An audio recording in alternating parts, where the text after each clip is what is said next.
into the headlines when talking about Joe Calzaghe. And I know it kind of came up just because, Eddie Hearn mentions the whole idea of possibly doing, virtual press conferences that, fights that never happened, but the fans wanted to see happen, which I think is a great idea. It's fun. But we also know that you've both been retired. You're happily retired. You've been retired now, 6 years? He's been retired over 10 years. So it does pique a lot of people's interest. However, let's just start with, first and foremost, you've made comments about you feel like he's never given you the credit that you deserve. Is that why now, more so than ever, you feel free to kind of say what's on your mind, I guess? You're a little bit more vocal about kind of taking jabs at him. Is that because it's more personal with you that he never gave you the credit? Not at all, no. I'm not asking for credit off Joe Calzaghe. I say quite a lot of stuff about Joe Calzaghe, and a lot of it's tongue-in-cheek. I'm not really too concerned or too bothered about it. The only time I think about him or talk about him is when I'm asked. And you're right, Eddie Hearn wants to do a virtual press conference. He mentioned maybe doing something with Joe Calzaghe. And I said, yeah, that'd be good fun. Try and get him out of retirement. He's like, well, would you fight? Would you come out of retirement? Listen, if Calzaghe wants to fight now, at his age and the state of him, the way he looks, to me, he's not been living the life. He doesn't look fit and well and healthy. If he all of a sudden said, right, I'll fight Froch for his cheek, of course I'll fight him. Easy job, easy work. But it's not going to happen. I'm not going to wake up in the morning and suddenly want to go start running and want to go in the gym and start sparring anyway. And he's certainly not going to want to do that. But if I'm asked the question, would you fight Calzaghe? The answer is yes. I'd like to fight Joe Calzaghe. Of course I would. It's not going to happen. It's one of them things, isn't it? It's just like a fantasy fight. There's nothing real about it. It's done and dusted. I'm happily retired. Like I say, I've been retired nearly 6 years now. 6 years on the 25th of May was when I knocked out George Groves in front of 80,000 people at Wembley Stadium, and that was a big moment in my career. You need to make a big moment. I told Floyd Mayweather about it when I met him, the Conor McGregor fight, and he was looking at me as if to say, "What is this kid from England talking about?" What is wrong with this man?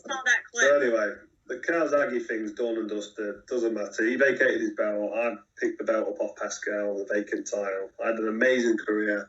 He had a great career. If anyone wants to do a virtual press conference, I'll do one.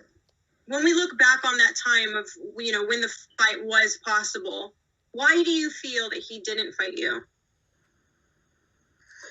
I think he was worried about fighting me. I was a young gun coming through, fit, young, strong, punch hard, unbeaten, knocked out most of my opponents. I think he was thinking to himself, I'm not going to get paid a great deal here for fighting Froch.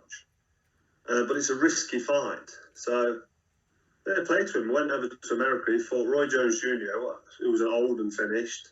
And he fought Hopkins, who was old. But I'm not going to say Hopkins was old and finished, because Hopkins went on to do good things after losing to Calzaghe. So that was a good win for Calzaghe, beating Hopkins. Because Hopkins was a nightmare right up until his last couple of fights when he retired. Even in his 40s, he was still a good fighter. And Calzaghe beat him. But it was bloody close. He got dropped in round one, and he only just won.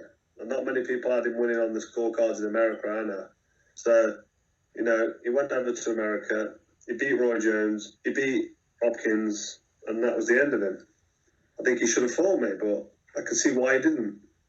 So, is this virtual press conference going to happen, or what's preventing it? I don't think so. I think it's a bit of a non-starter. I think he's going to do it, but I think it's a bit of a non-starter with me and Calzaghe.